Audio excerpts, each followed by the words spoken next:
Have you had that feeling of trying to please everyone else? But you are struggling to feel that you want what it is that you are choosing and that what you're choosing is right for you. Look no further. Today we are touching in on the importance of why you should create a wedding for you and not for everyone else. Welcome to Bride and Joy. My name is Amanda Thompson, former architect gone wedding planner. This series is created for you that really want to have the most out of your wedding day, but more importantly, to be able to enjoy the ride and to get there in one piece and to not be completely shattered. Becoming a bride is such a personal thing. We all handle it differently and we all want a completely different day from each other. And when I say this, I'm thinking about the design, the location, how many guests, what type of entertainment, and we tailor all of this very personal to each and every couple. But there is one thing that brides really do worry about, and it might even be two. One, will my day be perfect? It's a word I really don't like to use, to be honest with you, but it does pop up.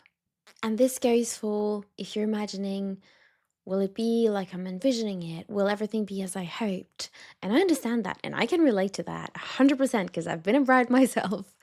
And number two, will I look my best? There is nothing more that stresses a woman out with feeling that it's all eyes on me kind of vibe. And the question is, will I be able to look my best for that day? Very often, this is overlooked, and you start planning your wedding, you're trying to do it all, but then you're not taking a moment to stop and ask yourself, is this what I really want, or am I trying to please everyone else? My task for you today is ask yourself, what is it that I really want? And what is it that I'm dreaming of having?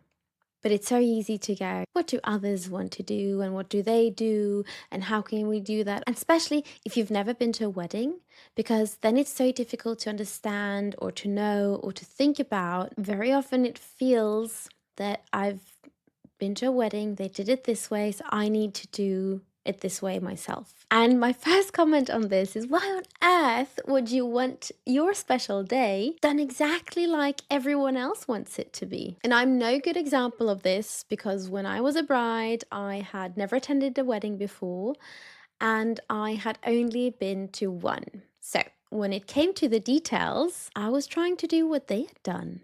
So that couple had chosen to have guests split up. And that's not something I would have done now or something that I recommend our couples doing for when we're planning and collaborating and planning their wedding. As a couple, being a guest, it's so fun to go together and enjoy an evening together. I love going out with my husband because we do have a lot of fun together. So it means I love also being able to enjoy an evening with him. But I really do think that there is something special about inviting guests that can enjoy it together and that can be able to enjoy that experience that you are trying to create for them and for them to do that together. And there are all sorts of examples that they had done that I thought I had to do because those were the wedding etiquette rules. I've been a wedding planner for many years now, but in my world today, I always tell my couples there is no such thing as rules. Please, please, please, please, please. If there's one thing that I do believe in, it's tailoring your wedding day so it's your day. And an example of this is, for example, if you love cheeseburgers, okay, why not have cheeseburgers as your nighttime snack? This is just an example, but my point is, if you want to walk down the aisle with both parents, then do that. If you want to walk down the aisle with one parent, then do that. If you want to walk down the aisle with a brother or alone or with a daughter or with an uncle, then do that. The whole point about your wedding is creating it your way. And how do you want to spend that day? What do you want to experience? And how can you put that together so that your guests have the most incredible day? And we are here to help you if you need it. But I really do believe that there are so many couples that want things differently, but just don't dare to do it their way. So what are your expectations? It has to be realistic to your budget and your guest list. And if you're on a tight budget, it might be more challenging, but all budgets are tight. I always want you to get most for your money, especially when we're collaborating on your wedding together. Always, no matter how big or how small your budget is, it's about getting the most for your money so you can have the best day ever your way.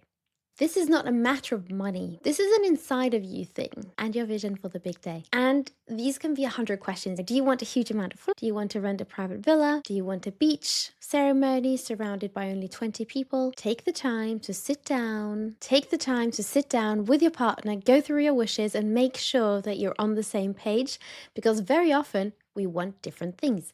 Maybe most often women have a vision from when you're very young and you've been wanting this and then you're wanting this, and then you're speaking to your partner and that person goes, I'd never thought of that, or I was envisioning it being completely different. And this can mean that you can be overlooked. If you're not on the same page, it can feel like someone is just running over you and you don't know how to deal with it. So make sure you're on the same page. This is amazing to get done in the beginning of your wedding planning if possible.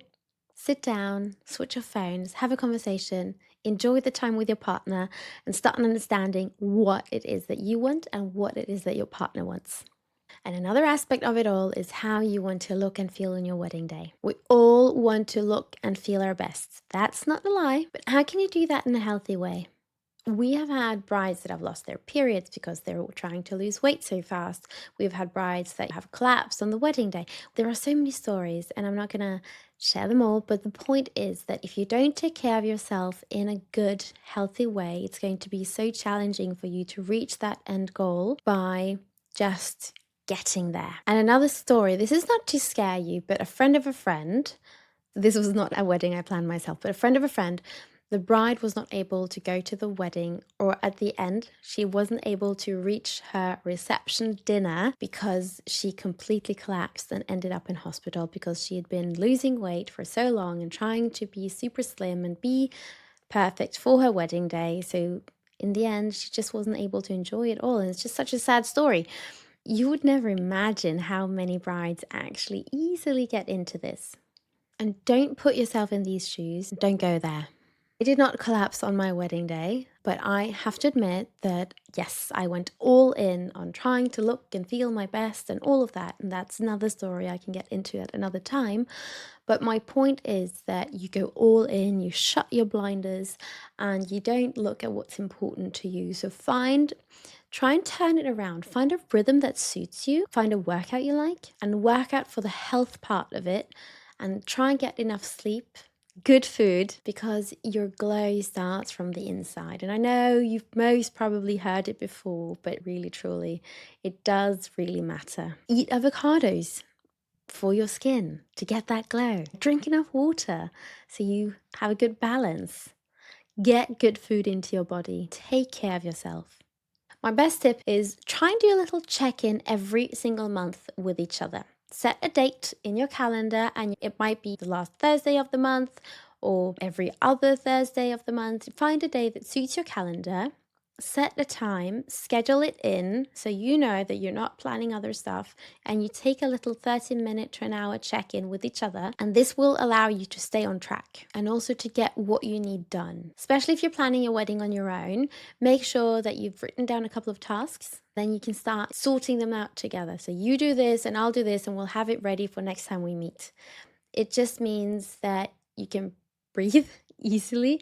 You're not wasting your time with when you're actually sitting down to start planning your wedding. That means if you have an hour in the evening, then you know what you're doing. That also means that you have more time to make healthy choices for yourself and to get the workout in and to treat yourself way nicer. Be kind to yourself and your partner. Listen to each other and keep your expectations realistic. But have fun with it all. This is a once in a lifetime, hopefully, most probably for many of you. And have fun with it. Enjoy your wedding planning. Oh my goodness, it's such a great time. If you want to get started on your wedding planning today, feel free to download our free checklist below and get started on your wedding planning. If you have any questions, make sure to reach out to us through the webpage down below. And pop in and press that subscribe button so you don't miss the next episode. I wish you the best of luck. If you like this video, subscribe below for more video coming your way about wedding planning and being the best version that you can be.